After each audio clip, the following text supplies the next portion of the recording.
अरमान office में काम कर रहा था। तभी उसके मोबाइल की बेल बजी। उसने देखा उसकी माँ का फ़ोन था।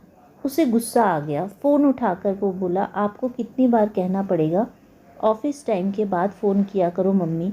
उधर से आवाज़ आई, बेटा वो तुम्हारे पापा की तबीयत ठीक नहीं है, इस कारण अभी फ़ोन किया। तू आ जा, तेरे पापा तुझसे मिलना चाहते हैं। अरमान ने कहा, अच्छा आप उनका इलाज करवाओ, मैं कोशिश करता हूँ आने की। उसकी माँ ने कहा कि हाँ, डॉक्टर को तो दिखाया है, दवाई भी ले ली है, तू आएगा तो मुझे साथ मिल जाएगा। अरमान ने कहा, ठीक है, छुट्टी का देखकर बताता हूँ। पर अरमान अभी छुट्टी लेना नहीं चाहता था, क्योंकि कुछ दिन बाद उसका अपनी फैमिली के साथ घूमने का प्रोग्राम था। उस टाइम भी छुट्टी लेनी पड़ेगी, अभी ले ली तो तब नहीं मिल पाएगी। वो सोच रहा था, उसकी पत्नी और बच्चों ने कब से घूमने का प्रोग्राम बनाया हुआ है। पापा को भी अभी बीमार होना था, 2 महीने बाद तो जाना ही था उन लोगों से मिलने। तभी देखता हूँ, अभी तो नहीं हो पाएगा। उसने अपनी माँ को फ़ोन करके आने से मना कर दिया।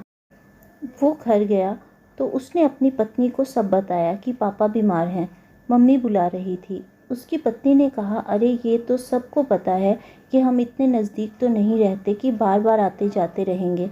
हमें भी तो अपने घर को संभालना है, हर बार जाने में कितना पैसा लगता है, वो लोग इतना भी नहीं समझते। तुमने ठीक किया, मना कर दिया, मम्मी खुद संभाल लेंगे। कुछ दिन बाद अरमान की मम्मी का फ़ोन आया तो उन्होंने कहा कि पापा अब ठीक हैं, पर तू आया नहीं उनसे मिलने, तो बेटा वो तुझसे बहुत नाराज़ हैं, तुम लोग जल्दी आना मिलने। कुछ समय बाद अरमान का एक कार से टकराकर एक्सीडेंट हो गया और उसे काफ़ी चोट आई। जैसे ही उसके मम्मी पापा को पता चला, वो अगले ही दिन उससे मिलने हॉस्पिटल आ गए। अरमान ने देखा बीमारी के बाद उसके पापा काफ़ी कमज़ोर हो गए थे। अरमान ने कहा, आप लोगों ने क्यों तकलीफ़ की इतनी दूर से आने की, मैं ठीक हूँ।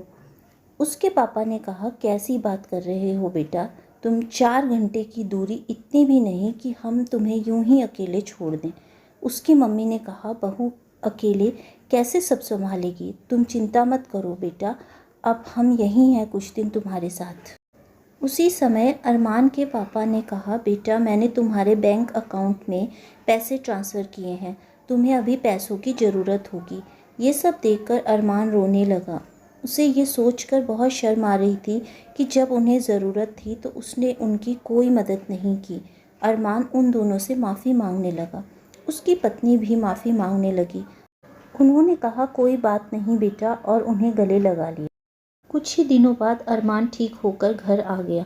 अब वो बिल्कुल ठीक हो गया था। अब अरमान और उसकी पत्नी समझ गए थे कि परिवार का जीवन में क्या महत्व होता है। उन्हें समझ आ गया था कि कैसे मुश्किल वक्त में एक दूसरे के साथ की ज़रूरत होती है। उनकी अपने मम्मी पापा से जो रिश्तों की दूरी थी, वो अब बिल्कुल ख़त्म हो गई थी।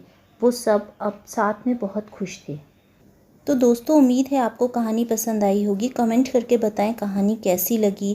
Please like and subscribe my channel कथा छाया। Thank you friends.